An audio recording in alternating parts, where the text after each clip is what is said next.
四川女子患上罕见怪病，定时咳嗽、身高缩水，医生看后慌忙劝其搬家。这到底是怎么一回事呢？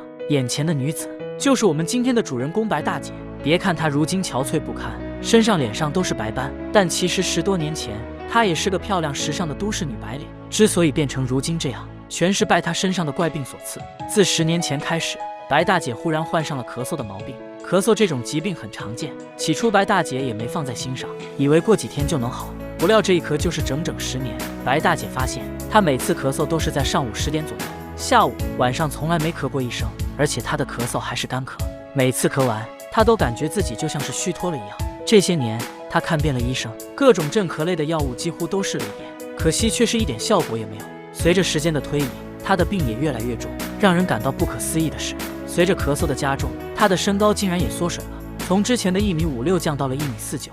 体重也从原来的110多斤下降到了75斤。更让他觉得崩溃的是，他的脸上和身上长出了很多难看的白斑，就像是白癜风一样。到最后，他甚至失去了行动能力，连吃饭喝水都需要父母照顾。每次咳起来，他都感觉自己生不如死。求医10年，他几乎花光了家里的全部积蓄，可是病因却始终找不到。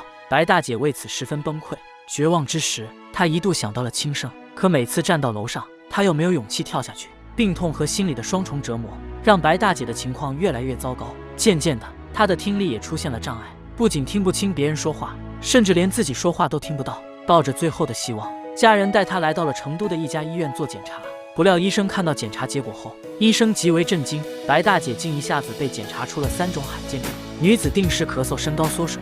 医生看后大吃一惊，她竟一下子被查出了3种罕见病。首先便是弥漫性泛支气管炎，这种疾病是近20年来发现的新病种，主要在东亚国家出现。医生从医20多年，遇见的病例也仅有1、2例。这种病虽然极为罕见，也可导致咳嗽、呼吸困难等症状，但是却并不会导致病人身上出现白斑。相比于弥漫性泛支气管炎，白大姐的症状似乎更像是肿瘤晚期的病人。但奇怪的是，白大姐的肺部以及呼吸道并未发现肿瘤。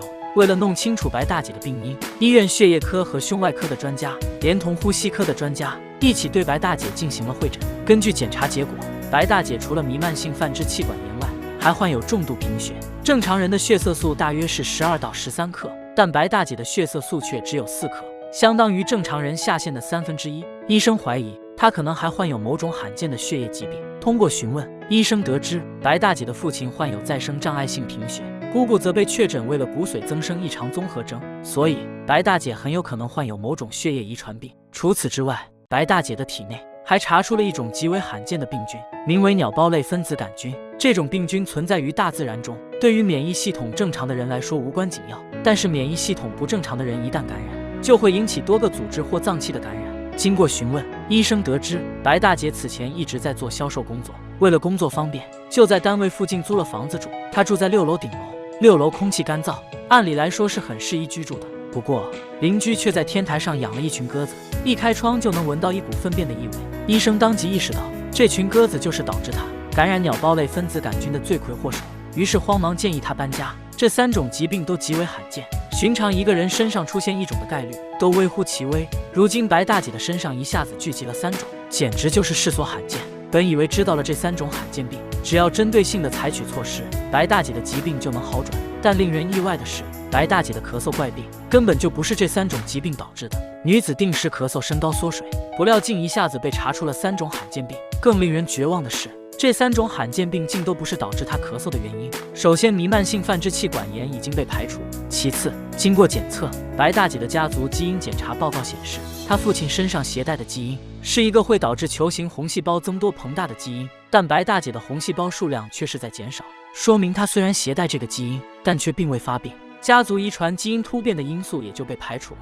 最后就是鸟孢类分子杆菌。白大姐听从了医生的建议，回到了环境舒适、风景宜人的老家居住，远离了鸽子等动物。但她的咳嗽还是没有丝毫缓解，说明这个病菌也不是导致她咳嗽的主要原因。这个结果让医生们始料未及，白大姐再次变得一筹莫展起来。所幸医生并未放弃，在经过反复的架设、排除以及联合北京的专家举行会诊后，他们终于有了一个新的发现。在调阅了白大姐在院外的所有病例后，医生发现白大姐在7年前曾被发现过胸腺瘤。胸腺是人体重要的淋巴器官，其功能与免疫系统紧密相关。由于小的胸腺瘤很多都没有症状，通常不容易被发现，可一旦胸腺瘤长大，就会对人体健康造成致命性伤害。白大姐在7年前确诊胸腺瘤，一直想着要切除，不过因为身体太差，始终未能达到手术标准，也就没敢动手术。她本身患有胸腺瘤，再加上长期住在含有大量病原微生物的环境中，所以才导致她同时患上了3种罕见病。历经10年，白大姐的病终于确诊。听到这个消息，白大姐终于重新燃起了希望。在听从医生的嘱咐，采取针对性的治疗和康复措施后，白大姐的病症终于有了好转的迹象。不仅体重有了显著增长，头发也渐渐恢复了以前的浓密。在血液各项指标恢复正常后，医生说她的身体条件已经达到了手术标准。虽然白大姐今后还要面临很多考验，但好在她已经看到了胜利的曙光。只希望她能在不久的将来彻底摆脱病魔的阴影，同时也希望那些正在与病魔做斗争的朋友永远不要放弃治疗的希望。随着医疗水平的进步以及医保措施的完善，各种疑难杂症、罕见病治愈的希望都会越来越大。只要我们有足够的勇气对抗病魔，那么我们一定会是胜利的一方。本期视频就到这里，喜欢别忘了点赞关注，感谢您的支持，我们下期再见。